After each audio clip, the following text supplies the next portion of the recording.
Hello, welcome back to CalmStep English. Today, we will learn something very useful, something simple, but very powerful in real life. We will learn how to ask for help in English. Sometimes you are in a store. Sometimes you are in a cafe. Sometimes you are in a new place, and you don't know what to do. You feel a little nervous? You feel a little shy? That is okay. Many English learners feel this way.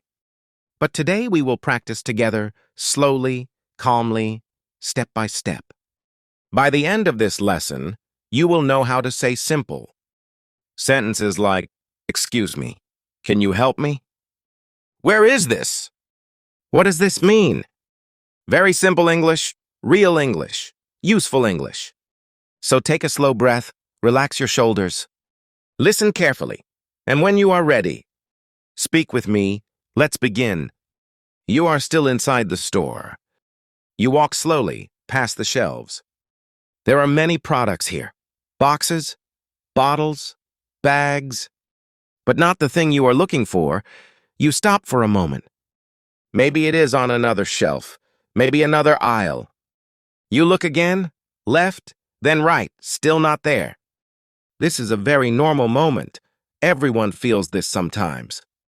Even people who speak English every day. So what can you do? You ask for help. But before the question, there is one small step. A polite beginning. In English, people often say, "Excuse me," it is a simple phrase. Short, calm, friendly. It tells the other person, you want to ask something. Listen to how it sounds. "Excuse me," not too fast. "Excuse me," soft voice, relaxed voice. Now imagine the moment again. You see a worker in the store. They are putting items on a shelf. You walk a little closer. You stop at a comfortable distance. Then you say, "Excuse me." The worker looks at you. Yes, now you can ask your question. "Excuse me. Can you help me?" Very natural, very common. This happens in stores every day. Let's imagine another place. You are inside a shopping mall. It is big. Many people are walking. You are trying to find the restroom, but the signs are confusing. So you walk to someone nearby. You smile politely. Then you say, "Excuse me, where's the restroom?" The person points down the hallway, over there. Now you understand. That small phrase helped you start the conversation. "Excuse me." People hear it and stop for a moment. They know you need help. And most people are kind. They will answer you. So take a small breath and say the phrase with me. "Excuse me." Good. One more time. "Excuse me." Very nice. Now you are ready to ask a question. And in the next part, we will learn simple questions you can use after this phrase. The person is now listening to you. You already got their attention. Now it is time to ask your question. Short questions work best. Simple words are easier for everyone. Imagine you are in a supermarket. You are looking for rice. You look at the worker and ask, "Where is the rice?" The worker points down the aisle. "Aisle 5. You look in that direction. That helps a lot. Now imagine another moment. You are searching for water. You walk through 2 aisles. Still nothing. So you ask, "Where can I find water?" The worker thinks for a second. Then they show you the right place. "Over there, near the drinks." You nod. That was easy. This is how many conversations happen in real life. Small question, short answer, problem solved. Let's try another situation. You are holding your phone. You show a picture of something you want. Then you ask, "Do you have this?" The worker looks at the picture. "Yes, aisle 3. Now you know where to go. Simple questions make communication easier. You do not need long sentences, just clear words. Where is the milk? Where are the eggs? Do you have bread? These questions are very common in stores. People hear them every day, so they understand quickly. Take a calm breath. Think about how natural this feels. You ask a question, someone answers. That is communication, not perfect English, just real English. And now the worker has helped you. You understand the direction. So in the next moment, you respond politely. Now the worker has helped you. You understand the direction. Maybe the milk is in the next aisle. Maybe the bread is near the bakery section. You feel a little more relaxed now. This small conversation helped you. So you respond politely. You look at the person and say, "Thank you." Just 2 words. But they are very important in English. People use them every day. At a store, at a restaurant, on the street. When someone helps you, this is the natural response. Thank you. Let's imagine the moment again. The worker points down the aisle. You see where to go. You smile a little. Thank you. The worker nods. You're welcome. A small, friendly moment. These conversations happen everywhere. They are simple, but they make daily life easier. Now imagine another situation. You asked about a product. The worker walked with you to the shelf. They show you exactly where it is. You see it now. That is what you needed. So you say again, "Thank you very much." This sounds warm and polite, not too formal, just kind. The worker smiles. No problem. Now the conversation is finished. You can continue your shopping. These small interactions build confidence. Every time you speak, English feels a little easier. You asked a question, you understood the answer. And you responded politely. That is real communication. Not long sentences, not complicated grammar. Just clear, calm English. Now you walk down the aisle. You find the item you were looking for. You place it in your basket. Everything feels a little simpler now. And in the next moment, another small conversation might happen. You continue walking through the store. Your basket feels a little heavier now. The aisles are calm. Soft music is playing somewhere in the background. You look at the shelves again. This time, you feel more comfortable. A few minutes ago, you were not sure what to do. Now you know something important. You can ask questions. And people understand you. That feeling is powerful. You stop near another section of the store. Maybe you are looking for fruit, apples, oranges, bananas. You look carefully, but something is missing. You pause for a moment. This is another chance to practice. You look around. A worker is nearby again. This time you feel less nervous. You already did this once.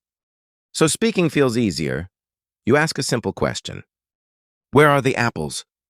The worker gestures toward the corner, over there, near the fresh fruit section. You turn and look. Yes, you see it now. You walk in that direction. Step by step, these small moments build confidence. Each time you speak, the fear becomes smaller. English starts to feel more natural. You are not translating every word. You are just communicating a question, an answer, a thank you. That is enough. Now you are standing in front of the fruit. You pick up a few apples. They feel fresh. You place them in your basket. Your shopping is going well. But something interesting happens. Another shopper looks at you. They seem a little confused. They ask you something. Do you know where the bread is? For a moment, you think. Then you remember the sign you saw earlier. You point gently. It's over there. Near the bakery, now you helped someone. Just like someone helped you earlier, this is how communication works. People help each other. Simple English connects people. You smile a little. The store feels less intimidating now. You are part of the environment, walking, looking, asking. Answering, little by little, your confidence grows. And somewhere in the store, another small conversation is waiting. You are still in the store. Your basket is a little fuller now. You walk slowly past another aisle. The lights are soft above you. People are moving quietly around the store. Some are choosing fruit. Some are reading labels. Everything feels calm. A few minutes ago, you were the person asking for help. Now something different happens. Someone nearby looks a little unsure. They are looking at the shelves, then they look at you. They speak carefully. Do you know where the bread is? For a moment, you think. You remember walking past the bakery section earlier. You saw fresh bread there, so you answer slowly. Yes, I think it's over there. You point gently toward the back of the store. Near the bakery, the person follows your hand. Then they smile. Oh, thank you. You smile back, no problem. It is a small moment, but something important just happened. Now you are not only learning English, you are using it. You asked for help earlier, now you help someone else. This is how real communication works. People help each other. Sometimes you ask, sometimes you answer. Both moments are part of daily life. You continue walking through the aisle. Your steps feel more relaxed now. English does not feel like a test. It feels like a tool. A simple way to connect with people. You pass the bakery section again.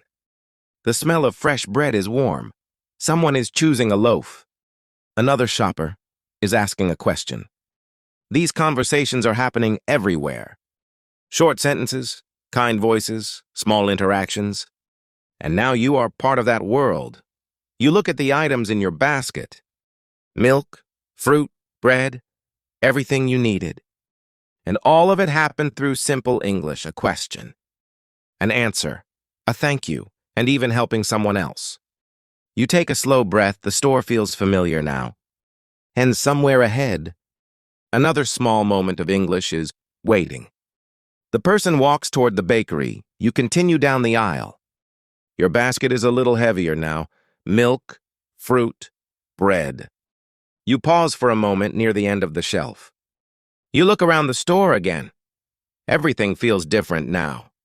At the beginning, this place felt confusing. Too many aisles, too many signs. Now it feels easier. You understand how things work here. If you need something, you can ask. If someone asks you something, you can answer. Simple conversations, short sentences. That is enough. You walk slowly past the next section. A family is choosing vegetables. Someone is reading a label carefully. A worker is organizing boxes. Small everyday moments, you are part of them now. English is not a test here. It is just communication. You stop near the front of the store. The exit doors are nearby. Sunlight is coming through the glass. You take a slow breath. Think about what happened today. You asked a question. Someone helped you. Later, someone asked you something. And you helped them. That is real progress. Not perfect grammar, not long sentences. Just clear words, a calm voice, and a small connection with another person. You adjust the items in your basket. Everything you needed is there. You walk toward the checkout. The store feels familiar now. Comfortable. You know you can speak when you need to. And the next time you enter a place like this, asking for help will feel much easier. Just a simple moment, a simple question, and a simple conversation. You did very well today. You learned how to ask for help. In simple English, slowly and calmly. This is real English, the English people use every day. When you are in a store or in a new place, you can use these sentences. Do not worry if you feel shy. Just speak slowly. You can say, "Excuse me, can you help me?" That is enough. People will understand you. Little by little, your confidence will grow. Thank you for practicing with me today. This is CalmStep English. We learn slowly here, and we speak with confidence. I will see you in the next lesson.